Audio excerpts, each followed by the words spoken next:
Hello everyone, welcome back to another long blog. আজ অনেকদিন পরে আবারও চলে এসেছি আরেকটা লং ব্লগ নিয়ে। আমার একটা ভিডিওতে আমি জানিয়েছিলাম যে খুব শিগগিরই আমি একটা কন্টেস্টে ভাগ নিতে চলেছি, আর বেশ কিছুদিন আগে এই কন্টেস্টটা হয়েও গেছে। কিছুই শেয়ার করে উঠতে পারিনি কারণ শরীরটা খুব খারাপ ছিল, কোমরে ভীষণ ব্যথা হয়েছিল, আর আমার সাথে সাথে মায়েরও শরীরটা একটু খারাপ ছিল, যার জন্য একটু চাপটা বেশিই ছিল। আর এমনিতে আরোহীর পিছনেই আমার সারাদিন কেটে যায়, তাই এই ব্লগটা ছাড়তে এতদিন লেগে গেল। অডিশন হয়েছিল 26 জুলাইতে, আর এডিটিং করছি 6 আগস্টে। ভাবা যায়। তো সকাল সকাল চান ছেড়ে নেওয়ার পরে আরোহীকে খাইয়ে টাইয়ে নিয়ে আমি বসে পড়েছিলাম মেকআপ করতে। মেকআপ টেকআপ করেই আমাকে বেরিয়ে পড়তে হবে, আরোহীকে নিয়ে যেতে পারবো না কারণ অনেকক্ষণের ব্যাপার। চটজলদি আমি মেকআপটা সেরে নিলাম, কিন্তু ভিতর ভিতর খুবই নার্ভাস ছিলাম। এক্সাইটেড তো ছিলামই, তার সঙ্গে নার্ভাসনেস আরো বেশি কাজ করছিল। 2 বছর হয়ে গেল নাচের সঙ্গে আমার সেরকম কানেকশন নেই। রিলস আর শর্টস যাই করি না কেন সবটাই আমার নিজে কোরিওগ্রাফি। ক্লাসে যাওয়ার জন্য সপ্তাহে জাস্ট একটা দিন 1 ঘন্টা পাই, কারণ অন্য দিন হয় ক্লাস ফাঁকা নেই আর না হলে আমি ফাঁকা নেই। তাই না তো আগের মতো কনফিডেন্স আছে আর না তো আগের মতো পারফেকশন। আমি ছোটবেলা থেকে বরাবরই ক্লাসিক্যাল ডান্সই করে এসেছি, ওয়েস্টার্ন ডান্স করার মতো বডি ল্যাঙ্গুয়েজ আমার নেই, যদিও বা থেকে থাকে সেটা ক্লাসিক্যালের চেয়ে অনেকটাই কম। আর দ্বিতীয়ত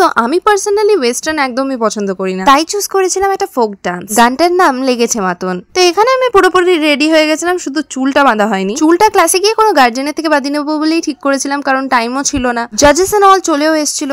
বাবা ফোন করলো, বড়মশাই বেরিয়ে পড়েছে, আমাকে নিতে আসছে। বিশাল বৃষ্টি পড়ছে, এই বৃষ্টির মধ্যেই যেতে হবে ছাতা মাথা দিয়ে কোনো রকম ভাবে। আর আমার মেয়ে আমার দেখা দেখি আলতা পড়তে বসেছে সকাল সকাল।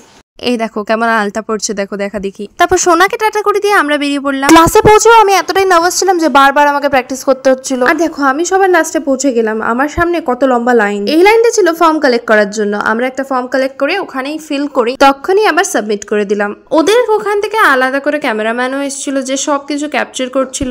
অডিশন শুরু হতে না হতেই আমাদেরকে নাম্বার ওয়াইজ দাঁড় করিয়ে দেওয়া হলো। ক্লাসের বাইরে অব্দি লাইন বেরিয়ে গেছিল। 14 জন পার্টিসিপেন্টস এর মধ্যে আমি 14th নাম্বার, মানে আমি সবার লাস্টে। আমার অডিশন শেষ হওয়ার পরের এই ক্লিপটা, আমার তখন অডিশন দিয়ে আমি জাস্ট বেরিয়েছি। তখনও কিন্তু আমি জানতাম না যে আমার সিলেকশন হয়েছে কি হয়নি। মোটামুটি 7 দিন পরে যখন ডিসিশন পাস হবে তারপর ওরা ফোন করে জানাবে সিলেকশন কার কার হয়েছে। প্রত্যেকটা পার্টিসিপেন্টকে সার্টিফিকেট দেওয়া হচ্ছিল, আমাকেও দেওয়া হয়েছিল। আর এখানে আমার সার্টিফিকেটের নাম লিখতে গিয়ে আমার বর্মশায় পেনে কালি শেষ।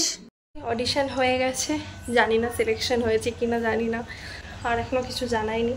বললো তো ভালো হয়েছে, এবার জানি না। সেই তো কোন সকালবেলা বেরিয়েছিলাম আর এতক্ষণ পরে সে টায়ার্ড হয়ে গেছিলাম, তাই রেস্ট নিতে শুয়ে পড়েছিলাম। চলো তাহলে আজকে ভিডিওটা এখানে শেষ করছি, টাটা।